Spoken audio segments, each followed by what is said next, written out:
တောထဲမှာဒုတိယမြောက်နေ့ဖြစ်ပြီးလေထုကတောရိုင်းရဲ့မြေစီလွှာရနံ့တွေနဲ့ထူထပ်နေပြီးကျွန်တော်ရဲ့လာမယ့်စမ်းသပ်မှုတွေအတွက်မျှော်လင့်ချက်တွေကိုတည်ဆောင်လာပါတယ်။ဒီနေ့ဟာကျွန်တော်ရဲ့လေ့ကျင့်မှုရဲ့အစပဲဖြစ်ပါတယ်။ဒါပေမဲ့ဘာမှမစခင်မှာဆရာနဲ့မျှဝေရမယ့်အရာတစ်ခုရှိပါတယ်။ကျွန်တော်သူ့စီကိုရှောက်သွားပြီးမိဘငယ်လေးပေါ်မှာအသားချက်နေတဲ့သူ့စီကိုရှောက်သွားခဲ့ပါတယ်။ပူပြင်းတဲ့အတန်ကတောအုပ်ရဲ့တိတ်ဆိတ်မှုကိုဖုံးလွှမ်းနေပါတယ်။မီးရောင်ကသူ့ရဲ့ရာသီဥတုတန်ကြောင့်ညှိုးနွမ်းနေတဲ့မျက်နှာပေါ်မှာကခုန်နေပြီးသူ့ရဲ့အမူအရာကအမြဲတမ်းလိုပဲတည်ငြိမ်နေပါတယ်။ဆရာကျွန်တော်ပြောပြစရာတစ်ခုခုရှိတယ်လို့ကျွန်တော်အတန်ကတည်ငြိမ်ပေမဲ့မျှော်လင့်ချက်ရဲ့အရေးအယောင်ကိုတည်ဆောင်ပြီးကျွန်တော်ပြောလိုက်ပါတယ်နတ်ဖျားမကသူ့ရဲ့မှတ်ဉာဏ်တချို့ကိုကျွန်တော်စိတ်ထဲမှာတင်ထားခဲ့ပါတယ်။ကျွန်တော်သတ်မှတ်ထားတဲ့စံနှုန်းတွေနဲ့ကိုက်ညီပြီးမှပဲကျွန်တော်ကြားလာရပါတယ်။ဥတလုံးအကြောင်းသတင်းစကားတစ်ခုရှိပါတယ်ဒီကဘာကမဟုတ်ပါဘူးတားရဲ့ဥပါသူမကဒါကိုယူပြီးမြှောက်ထားဖို့ကျွန်တော်ကိုပြောပါတယ်ဒါကနတ်ဖျားတွေနဲ့ကျွန်တော်ရဲ့အနာဂတ်တိုက်ပွဲတွေအတွက်အရေးကြီးပါတယ်ကျွန်တော်သွားယူရမယ်ဆရာကဂယုတစိုက်နားထောင်နေတာကိုကျွန်တော်ကြည့်နေပါတယ်သူ့မျက်လုံးတွေကအတွေးထဲမှာကျဉ်းမြောင်းနေပါတယ်သူ့မျက်နှာကပုံမှန်အတိုင်းရှိနေပေမဲ့သူ့အကြည့်မှာတိမ်မွေးတဲ့ပြောင်းလဲမှုတစ်ခုရှိနေပါတယ်စူးစမ်းလိုစိတ်ရဲ့လက္ခဏာတစ်ခုပါကောင်းပြီဒါဆိုသူ့အတန်ကတည်ငြိမ်ပြီးနှက်ဆိုင်စွာပြောလိုက်သည်ငါတို့အဲ့ဒီကိုအရင်သွားမယ်အခုဒီဥအကြောင်းသိချင်နေပြီဒါပေမဲ့ငါတို့မသွားခင်မှာမင်းပိုက်ပြည့်အောင်စားလိုက်ပါဦးစကားမဆက်လမ်းကြောင်းကိုမှတ်မိလားဟုတ်ကဲ့ကျွန်တော်ကောင်းညိတ်ပြီးပြန်ဖြေလိုက်သည်ကျွန်တော်တို့တိတ်ဆိတ်စွာထမင်းစားပြီးသွားတော့ကျွန်တော်တို့ပတ်ဝန်းကျင်ကလေထုကမသိနိုင်တဲ့ဂတိတွေနဲ့ထူထပ်နေတယ်ခဏလောက်ရက်တန့်ပြီးတဲ့နောက်ကျွန်တော်တို့တောအုပ်စီကိုထွက်လာခဲ့ကြတယ်တောရိုင်းရဲ့အလဲဗဟိုကိုရောက်လာတဲ့အခါတစ်ပင်တွေကပိုမြင့်လာပြီးသူတို့ရဲ့ကြီးမားတဲ့ပင်စီတွေကမီတာ300အထိဆန့်ထွက်နေပြီးသူတို့ရဲ့အမြင့်တွေကမြေကြီးထဲမှာကောက်ကွေးနေတဲ့သွေးကြောတွေလိုပါပဲ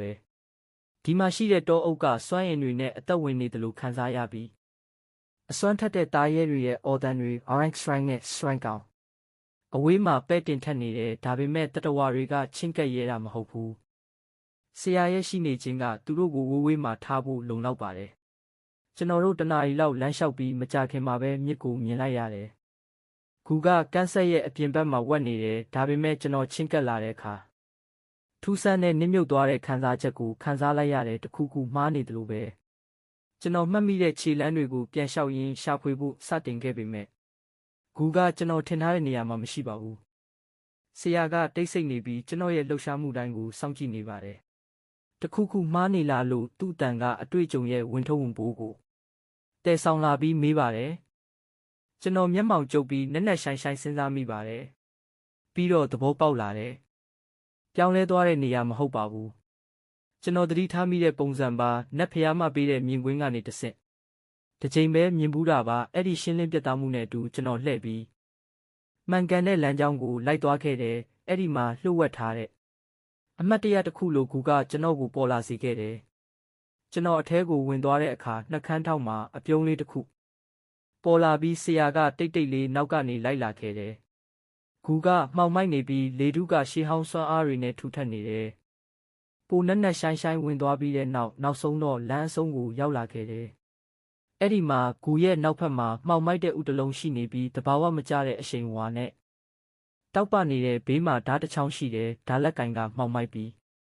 းကြော်ရှင်းတဲ့တားမြစ်ထားတဲ့ရှေးဟောင်းပစ္စည်းတစ်ခုလိုပါပဲကျွန်တော်ခဏလောက်တွန်းဆုတ်ပြီးဆရာဘက်လှည့်လိုက်တယ်ကျေးဇူးပြုပြီးဒီထက်ပိုမနီးကပ်ပါနဲ့နတ်ဖျားမကအတားအဆီးတစ်ခုချထားတယ်ကျွန်တော်ပဲထိနိုင်တယ်ဒီဓာတ်နဲ့ဥသူတို့ကကျွန်တော်နဲ့ချီနှောင်ထားတယ်ဆရာကဘာမှမပြောဘဲခေါင်းညှိပြပေမဲ့သူ့မျက်လုံးတွေကဆက်ဆုခြင်းစိတ်ကိုပြသနေတယ်ကျွန်တော်လက်တွေအနှဲငယ်တုံနေပြီးဂယုတစိုက်လှမ်းကြည့်လိုက်တဲ့ဦးနဲ့ဓာတ်နှစ်ခုလုံးကိုယူလိုက်တယ်ဂူထဲကထွက်လာတော့ဆရာကကျွန်တော်ဘက်လှည့်လာပြီးသူ့အကြည့်ထဲမှာစိတ်ဝင်စားမှုအရေးရောင်ပေါ်လာတယ်ဓာတ်ကိုငါစီပေးပါဟုသူကပြောသည်ကျွန်တော်သူ့ကိုပေးလိုက်ပြီးသူထိလိုက်တာနဲ့ဓာတ်ဟာချက်ချင်းပျောက်ကွယ်သွားတယ်ကျွန်တော်မျက်တောင်ခတ်ပြီးအံ့ဩသွားတယ်ဓာတ်ပဲရောက်သွားတာလဲဆရာကသူ့လက်ကောက်ဝတ်ကိုပြလိုက်တယ်အဲ့ဒီမှာသေးငယ်ပြီးရှုပ်ထွေးတဲ့အမှတ်အသားတစ်ခုပေါ်လာတယ်မိန်ဖြော့ဖြော့စတိုင်ကြတဲ့တင်ကေတာတစ်ခုလို့ထင်ရပေမဲ့အဲ့ဒီကနေထွက်လာတဲ့စွမ်းအားကိုကျွန်တော်ခံစားမိတယ် ဒါကငါတို့ကိုပစ္စည်းတွေကိုသိမ်းဆည်းခွင့်ပေးတဲ့အမှတ်အသားတစ်ခုပါဟုဆရာကရှင်းပြသည်ဒါကမင်းရဲ့ဦးတိုင်ရဲ့အရွယ်အစားပေါ်မူတည်တယ်ငါတို့ပြန်ရောက်ရင်ငါလည်းမင်းကိုအမှတ်အသားပြုလုပ်ပေးမယ်ဒါပေမဲ့အရင်ဆုံးပြန်ကြရအောင်ကျွန်တော်တို့စခန်းချရာနေရာကိုပြန်လာတော့ဆရာကသူ့အမှတ်အသားကနေတက်တာငယ်လေးတစ်လုံးကိုထုတ်ယူလိုက်တယ်အထဲမှာကျွန်တော်မသိတဲ့သင်္ကေတတွေနဲ့ရှုပ်ထွေးစွာဒီဇိုင်းထုတ်ထားတဲ့တံဆိပ်ကောင်းတစ်ခုရှိတယ်ကျွန်တော်ရဲ့စူးစမ်းခြင်းစိတ်ကနှိုးဆွလာပြီးဒါကဘာလဲလို့မေးလိုက်တယ်ဒါကမာစတာကသူ့အတန်ထဲမှာဂုံယူဝင့်ကြွားတဲ့အရေးအယောင်နဲ့ပြောလိုက်တယ်ငါမှရှိတဲ့တူလောင်မှုအမှတ်သားတွေလိုမျိုးဖန်တီးဖို့အသုံးပြုတဲ့တံဆိပ်ပါတကယ်ကိုရိုးရှင်းတဲ့အရာပါအခုတစ်ခုပေးမယ်ကျွန်တော်လက်ကိုမြောက်လိုက်တယ်မျောလင့်ချက်တွေတိုးလာတယ်ကျွန်တော်ရဲ့သွေးတစ်ဆက်နဲ့အတူမာစတာကအမှတ်အသားကိုကျွန်တော်ရဲ့ညာဘက်လက်ဖွားပေါ်အမှတ်အသားကိုထုလိုက်တယ်ကျွန်တော်အနှဲငယ်တွန့်ဆုတ်သွားပေမဲ့ခဏလေးပါပဲတင်ဂီတာကနက်ရှိုင်းနဲ့ခရမ်းရောင်တောက်ပပြီးပျောက်ကွယ်သွားကအနှဲငယ်ထုံကျင်တဲ့ခံစားချက်တစ်ခုသာကြံခဲ့တယ်ဘာလို့ပျောက်သွားတာလဲလို့ကျွန်တော်မေးလိုက်တယ်ကျွန်တော်မျက်ခုံးတွေကရှုပ်ထွေးစွာကျုံသွားတယ်မင်းကအဲ့ဒီထဲကိုမန်နဲ့ထည့်သွင်းလိုက်တဲ့အခါမာစတာကရှင်းပြတယ်အမှတ်အသားကိုအသက်သွင်းလို့ရတဲ့အထဲမှာတင်ထားတဲ့အရာတွေကိုမင်းမြင်နိုင်ပြီးဆွဲထုတ်နိုင်လိမ့်မယ်အချက်လက်တစ်တွေကိုစုပ်ယူရင်းကျွန်တော်ခေါင်းငိတ်လိုက်တယ်ပြီးတော့ခဏလောက်ရပ်တန့်သွားပြီးနောက်မာစတာကသူ့တန်ကပိုပြီးလေးနက်လာတယ်အခုမင်းရဲ့စွမ်းအားတွေအကြောင်းပိုပြောပြပါမင်းမာတွေနိုးထလာတာလဲကျွန်တော်ခဏလောက်စဉ်းစားပြီးတော့တည်ငြိမ်တဲ့အတန်နဲ့ပြန်ဖြေလိုက်တယ်ကျွန်တော်ရဲ့အရာကိုနိုးထစေပြီးမန်နဦးတိုင်တစ်ခုဖွဲ့စည်းထားပါတယ်အရာကိုဘယ်လိုသုံးရမလဲဆိုတာကျွန်တော်သိပါတယ်ဒါပေမဲ့မန်နကိုဘယ်လိုစနစ်တကျထိန်းချုပ်ပြီးအသုံးပြုရမလဲဆိုတာကျွန်တော်သင်ယူနေသေးပါပြီးတော့ကျွန်တော်ကမှော်ဆရာတစ်ယောက်လည်းဖြစ်ပြီးအားဖြည့်သူတစ်ယောက်လည်းဖြစ်ပါတယ်မာစတာကစဉ်းစားရင်းခေါင်းညှိပြပါတယ်နားလည်ပါပြီကောင်းပြီလေမီးမြေနဲ့ရေစတဲ့မော်ပညာရဲ့အခြေခံတွေကိုအရင်သင်ပေးပါမယ်ဒါပေမဲ့မိုးကြိုးဆွဲငင်အားရေခဲနဲ့အတန်လိုမျိုးအစစ်မြင့်ချက်စင်တွေကိုလည်းသင်ပေးပါမယ်အခုချိန်မှာတော့ဥကိုပေးပါအနီးကပ်မြင်ချင်ပါတယ်ကျွန်တော်ဥကိုမာစတာစီပေးလိုက်တော့သူကစစ်ဆေးနေတော့သူ့မျက်နှာက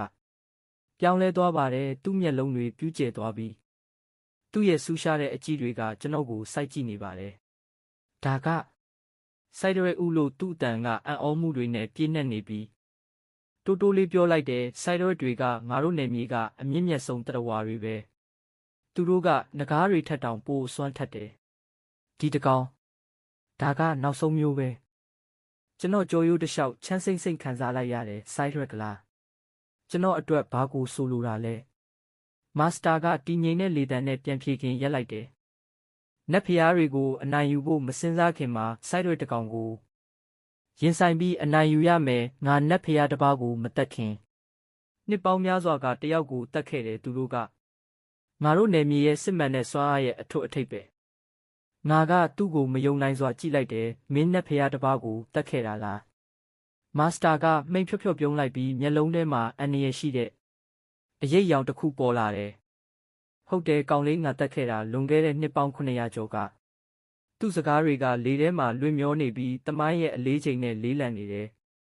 ပြီးတော့နောက်ထပ်စကားတစ်ခုမှမပြောဘဲထိုင်ချလိုက်ပြီးသူ့ရဲ့တူလောင်ရာနေရာကနေနောက်ထပ်တစ်တာတစ်လုံးကိုဆွဲထုတ်လိုက်တယ်အသားတွေနဲ့ပြည့်နေပြီးသူကပေါ့ပေါ့ပပစားလိုက်တယ်ကျွန်တော်သူ့ဘေးမှာထိုင်ပြီးသူပြောခဲ့တဲ့စကားရဲ့ကြီးမားတဲ့အရာကိုတွေးတောနေမိတယ်တစေတွေက200ပဲအသက်ရှင်တယ်လို့ဆရာပြောခဲ့တယ်လေ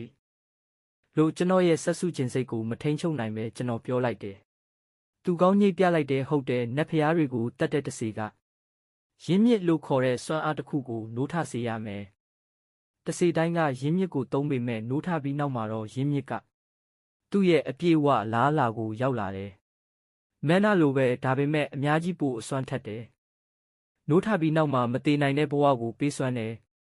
ဘလို့သုံးရမလဲဆိုတာငါမင်းကိုတင်ပေးမယ်ဒါပေမဲ့အခုထိတော့မတင်ပေးသေးဘူးအပြည့်အဝနားလည်ဖို့အချိန်ယူရမယ်ကျွန်တော်အံ့အားသင့်သွားပေမဲ့ဆရာကဘာမှမဖြစ်ခဲ့တယ်လို့ဆက်ပြောပြီးအသားတစ်ပူးကိုကျွန်တော်ကိုပေးလိုက်တယ်ငါနဲ့အတူစားပါကောင်းလေးစားစရာတွေအများကြီးရှိတယ်ဒါပေမဲ့မင်းကျင့်သားရသွားလိမ့်မယ်ကျွန်တော်အသားကိုခဏလောက်ကိုက်စားပြီးမှစိုက်ကြည့်နေမိတယ်အစားအစာရဲ့နှွေးထွေးမှုကကျွန်တော်ပိုက်ထဲမှာငြိမ်သွားပေမဲ့